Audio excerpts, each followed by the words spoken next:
Good morning class. मैं धरा श्रीवास्तव, आपकी इंग्लिश टीचर। बच्चों, आज हम लोग चैप्टर 2 पढ़ेंगे a pact with the sun book में से, जिसका नाम है द फ्रेंडली मैंगूज़। इससे पहले हम लोगों ने चैप्टर 1 कंप्लीट कर लिया है बच्चों। क्वेश्चन आंसर्स मैंने आपको दे दिए थे एंड आई होप सभी ने इसे लिख भी लिया होगा और समझ भी गए होंगे। The tale of two birds chapter था हमारा। आज हमारा नेक्स्ट चैप्टर है the friendly mongoose. Friendly means जिसके साथ आप फ्रेंडशिप कर सको, जो आपका दोस्त हो, जो आपके साथ बहुत अच्छे से रहता हो। एंड मैंगूज़ एक जानवर होता है जिसे हम हिंदी में नेवला कहते हैं। ये मोस्टली जो स्नेक्स होते हैं उन पे अटैक करता है और ये रूरल एरिया में ज़्यादा पाया भी जाता है, शहरों में तो कम देखने को मिलता है। ये मोस्टली वहीं होते हैं जहाँ पे स्नेक्स होते हैं, क्योंकि ये स्नेक्स को हंट करते हैं। तो आज हमारी इस स्टोरी में हमारे 3 की पॉइंट हैं जिनको कि हम आज डिस्कस करेंगे। इस चैप्टर में सबसे पहले तो हम पढ़ेंगे कि एक farmer, his wife and their small child lived in a village. हम जानने वाले हैं कि एक गांव में एक किसान, उसकी पत्नी और उसका बच्चा रहा करते थे। सेकेंड हम पॉइंट जो हम पढ़ेंगे वो होगा कि there was also a baby mongoose in the house. एक छोटा सा नेवला भी उस घर में रहा करता था। Who they believed would be their son's companion and friend in future. जिसको कि वो सोचते थे, वो किसान और उसकी वाइफ सोचते थे कि फ्यूचर में बड़े होकर के जो उनका बेटा है छोटा सा, वो मैंगूज़ का बहुत अच्छा सा दोस्त बन जाएगा और हमारे बेटे को मैंगूज़ के रूप में एक अच्छा साथी मिल जाएगा खेलने के लिए। थर्ड पॉइंट हम जो पढ़ने वाले हैं वो है कि one day the farmer and his wife went out leaving the child alone with the mongoose. कि एक दिन जब फार्मर और उनकी वाइफ बच्चे को मैंगूज़ के साथ अकेले छोड़ के चले जाते हैं तो फिर क्या होता है। तो आज आइए लाइन्स बाय लाइन रीड करते हैं इस स्टोरी को। Once a farmer and his wife lived in a village with their small son. एक समय की बात है कि एक फार्मर और उसकी वाइफ एक गांव में अपने छोटे से बेटे के साथ रहते थे। They loved him very much. वो उसको बहुत ज़्यादा प्यार करते थे। They loved him very much. We must have a pet, the farmer said to his wife one day. फिर एक दिन जो फार्मर था उसने अपनी वाइफ से कहा कि we must have a pet. Pet means पालतू जानवर। तो फार्मर ने कहा कि हमारे पास एक जानवर घर में पालतू होना चाहिए। When our son grows up, he will need a companion. जब हमारा बेटा जो कि बहुत छोटा है, जब वो बड़ा हो जाएगा तो उसे उस पेट के रूप में एक कंपेनियन, एक साथी मिल जाएगा। कंपेनियन मीन्स साथी। The pet will be our son's companion. जो हमारा पालतू होगा वो हमारे सन का कंपेनियन हो जाएगा। His wife like the idea. उसकी जो पत्नी थी उसको ये विचार अच्छा लगा, उसको ये आइडिया पसंद आया।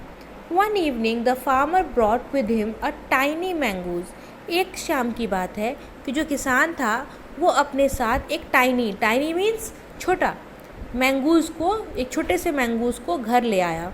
It's a baby mongoose said his wife. उसकी वाइफ ने कहा, अरे ये तो नेवले का बच्चा है, but will soon be fully grown. और ये बहुत जल्दी बड़ा भी हो जाएगा। He will be a friend to our son. ये हमारे बच्चे का एक अच्छा दोस्त बन जाएगा। देखो बच्चों, जो ह्यूमंस के बच्चे होते हैं उनको टाइम लगता है। ऐसे ही हर जो एनिमल होता है ना, उसके बच्चे को ग्रो करने में टाइम लगता है। अब ह्यूमंस के बच्चे ज़्यादा टाइम लेते हैं और ये जो एनिमल्स हैं इनके बच्चे सबके टाइम अलग अलग होते हैं ग्रो करने के। फुली ग्रोन मैच्योर हो जाने के टाइम सभी के अलग होते हैं। अब हमारे यहाँ टाइम लगता है, जब हम 20-21 साल के होते हैं तब हमें फुली ग्रोन कहा जाता है। और वहीं हमारी एलिफेंट के जो बच्चे होते हैं उन्हें भी 2-3 साल लग जाते हैं ग्रो करने में पूरा। वैसे ही जो हमारे घर में अगर डॉग्स होते हैं तो हम देखते हैं 6-7 महीने में डॉग्स भी अपनी फुल हाइट पे, जैसा नॉर्मल डॉग्स होते हैं जो हमारा घर में हम लेके आते हैं, उनकी साइज़ भी 6-7 महीनों में नॉर्मल साइज़ पहुंच जाती है। तो हर जानवर के जो ग्रो करने का टाइम है वो अलग अलग होता है। तो यहाँ पे जो हमारा मैंगूज़ है उसका भी वो 5 से 6 मंथ्स में फुली ग्रोन हो गया, पूरी तरह से वो विकसित हो गया, बढ़ गया। Both the baby and the mongoose Guru.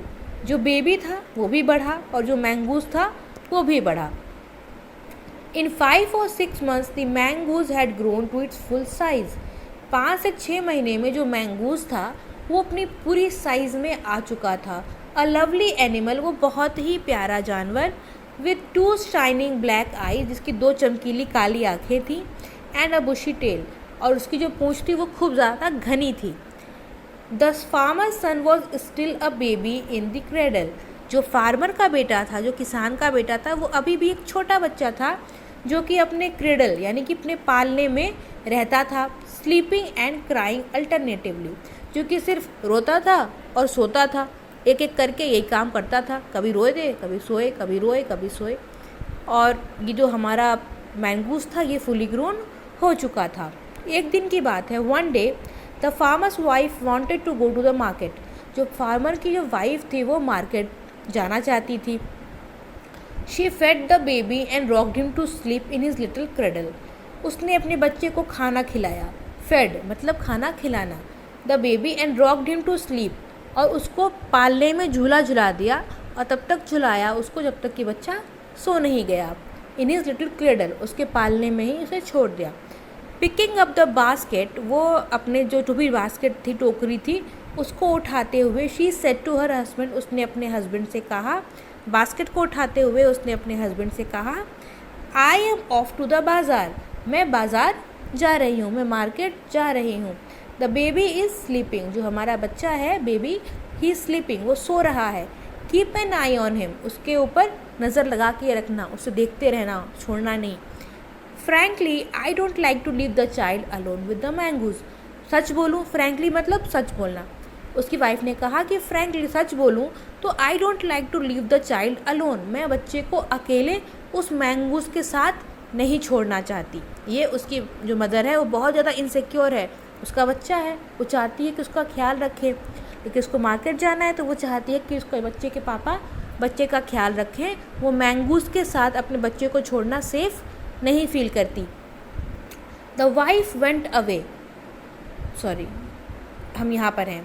You need not be afraid said the farmer. जो किसान था उसने कहा कि तुम्हें डरने की कोई ज़रूरत नहीं है. अफ्रेड मीन्स डरना, नीड नॉट मतलब ज़रूरत नहीं है, तुम्हें डरने की कोई ज़रूरत नहीं है. The mongoose is a friendly animal. जो हमारा मैंगूज है ये बहुत ही फ्रेंडली एनिमल है, बहुत ही अच्छा है. It is as sweet as our baby. ये हमारे बच्चे के जैसा ही प्यारा है. And they are the best of friends now. और अब जो है वो दोनों बहुत अच्छे दोस्त भी बन गए हैं. The wife went away. जो वाइफ थी वो चली जाती है. And the farmer having nothing to do in the house decided to go out and take a look at his fields not far away. और जो फार्मर था, अब उसको घर पे कुछ काम तो था नहीं, तो ही डिसाइडेड टू गो आउट, तो वो बाहर जाने की सोचा. टू टेक अ लुक, एक नज़र देखने के लिए. किसको? To his fields not far away. जो उसका खेत था, वो सोचा कि घर में तो कुछ करने को है नहीं, चलो एक बार खेत पे टहल के घूम के देख के आते हैं, जो कि बहुत दूर नहीं है. फार मीन्स दूर. He ran into some friends on the way. और रास्ते में उसको उसका कोई पुराना दोस्त मिल गया, उसको अपना कोई दोस्त मिल गया. And did not return for quite some time. और जब दोस्त से बातें करने लगा तो उसे वहाँ कुछ समय लग गया और वो टाइम से घर नहीं आ पाया. अब यहाँ तक हमारी स्टोरी हो गई बच्चों. अब इसके आगे क्या हुआ ये हम नेक्स्ट क्लास में डिस्कस करते हैं. आज के लिए हम यहीं पे स्टॉप करते हैं ताकि आप इसको दोबारा से पूरी स्टोरी को रीड कर सकें. मैं इसकी PDF प्रोवाइड कर दे रही हूँ. इसके साथ साथ आप रीड करेंगे. जो भी डिफ़िकल्ट वर्ड्स हैं, वैसे तो मैंने सभी के मीनिंग्स एक्सप्लेन कर दिए, पर फिर भी किसी वर्ड में अगर आपको प्रॉब्लम है तो आप मुझसे पूछ सकते हैं मैसेज के थ्रू, कॉल भी कर सकते हैं. और अगर आपको वर्ड्स आते हैं तो आप उसके मीनिंग खुद ब खुद भी लिख सकते हैं. इतना आज आप करेंगे और रीडिंग करेंगे. नेक्स्ट क्लास में बच्चों हम इसके आगे की स्टोरी को डिस्कस करेंगे और इसके आगे की एक्सरसाइज को सॉल्व करेंगे. बहुत कम बच्चे मुझे काम दिखा रहे हैं. मैं चाहती हूँ हर बच्चा मुझे अपना काम दिखाए. आप सभी काम को सीरियसली लीजिए और करते रहिए. घर पे सेफ रहिए, बाहर मत निकलिए और पढ़ाई करते रहिए. आज के लिए इतना ही. Good bye class.